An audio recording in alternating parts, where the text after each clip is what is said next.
Assalamualaikum warahmatullahi wabarakatuh. Pada video kali ini saya akan membahas tentang laporan audit. Sebelum ke pembahasan, jangan lupa like, comment, and subscribe. Laporan audit adalah tahap akhir dari keseluruhan proses audit. Kita akan memulainya dengan menguraikan isi dari laporan audit standar. Jenis-jenis laporan audit. Yang pertama, laporan pendapat wajar tanpa pengecualian atau unqualified opinion.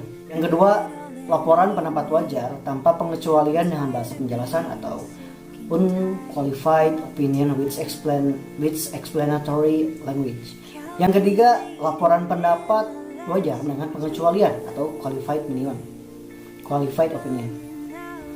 Yang keempat, laporan pendapat tidak wajar atau adverse opinion. Dan yang kelima, pernyataan tidak memberikan pendapat atau disclaimer of opinion. Laporan audit standar tanpa pengecualian. Bagian dari laporan audit standar tanpa pengecualian diantaranya. Yang pertama, judul laporan. Standar auditing mengharuskan pemberian judul pada laporan dan judul ini harus memuat kata independen. Yang kedua, alamat laporan auditing. Laporan ini biasanya ditunjukkan kepada perusahaan bersangkutan, pemegang saham atau dewan direksinya. Yang ketiga, paragraf pendahuluan.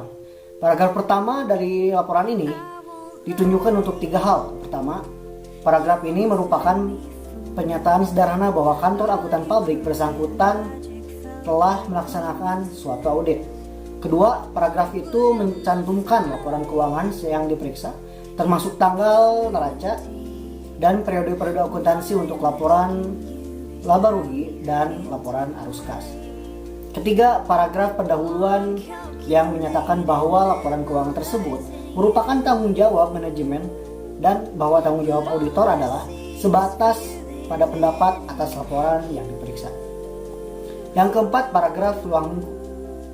Paragraf ruang lingkup adalah pernyataan faktual mengenai apa yang dilakukan auditor di dalam auditing. Bagian selanjutnya menerangkan secara singkat mengenai aspek-aspek penting dari suatu auditing. Yang kelima, paragraf pendapat. Paragraf terakhir dalam laporan standar memuat kesimpulan auditor berdasarkan hasil auditing. Paragraf pendapat dengan tegas menyatakan bahwa yang diberikan adalah suatu pendapat dan bukan suatu pernyataan mutlak atau jaminan. Tujuannya adalah untuk menunjukkan bahwa kesimpulan tersebut didasarkan atas pertimbangan profesional. Yang ketujuh, nama kantor akuntan publik. Nama mengidentifikasi KAP yang melaksanakan audit. Yang kedelapan, tanggal laporan audit. Tanggal yang dipakai di dalam laporan ini adalah tanggal saat auditor telah menyelesaikan bagian terpenting dari prosedur auditing di lapangan. Kondisi bagi laporan audit standar tanpa pengecualian. Yang pertama, semua laporan neraca, laba rugi, laporan ekuitas, laporan arus kas sudah termasuk dalam laporan keuangan. Yang kedua, bukti audit yang dibutuhkan telah terkumpul secara mencukupi dan auditor telah menjalankan tugasnya sedemikian rupa sehingga ia dapat memastikan kerja lapangan telah ditaati. Yang ketiga, ketika standar umum telah diikuti sepenuhnya dalam perikatan kerja. Yang keempat, laporan keuangan yang diaudit disajikan sesuai dengan prinsip akuntansi yang lazim yang berlaku di Indonesia yang ditetapkan pula secara konsisten pada laporan sebelumnya. Kelima, tidak terdapat ketidakpastian yang cukup berarti atau no material uncertainties mengenai perkembangan di masa mendatang yang tidak dapat diperkirakan sebelumnya atau dipecahkan secara memuaskan. Laporan audit wajar tanpa pengecualian dengan paragraf penjelasan atau modifikasi kata-kata.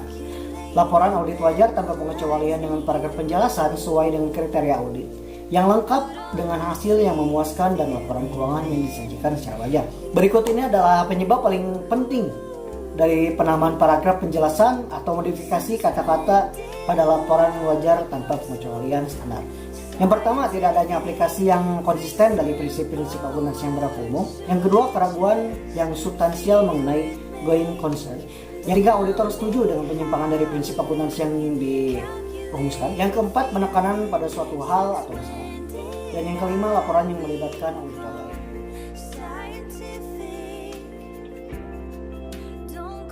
Pendapat yang diberikan ketika laporan keuangan dikatakan wajar dalam hal yang material tetapi terdapat suatu penyimpangan atau kurang lengkap pada pos tertentu, sehingga harus dikecualikan. Jadi pengecualian tersebut yang dapat mungkin terjadi apabila yang pertama, bukti kurang cukup, yang kedua adanya pembalasan ruang lingkup, yang ketiga terdapat penyimpangan dalam penetapan prinsip akuntansi yang berlaku umum, yang keempat menurut SH 508 paragraf 20, jenis pendapat ini diberikan apabila tidak adanya bukti kompeten yang cukup atau adanya pembatasan lingkup audit yang material tetapi tidak mempengaruhi laporan keuangan secara keseluruhan.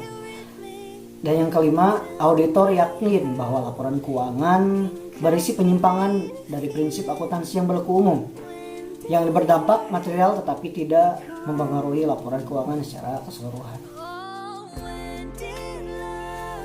Pendapat tidak wajar atau adverse opinion adalah pendapat yang diberikan ketika laporan secara keseluruhan.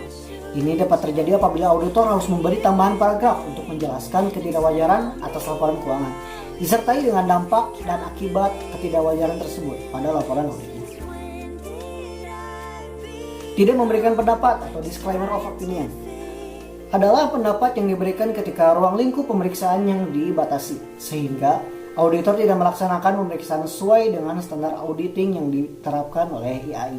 Pembuatan laporannya, auditor harus memberi penjelasan tentang pembatasan ruang lingkup oleh klien yang mengakibatkan auditor tidak memberikan pendapat.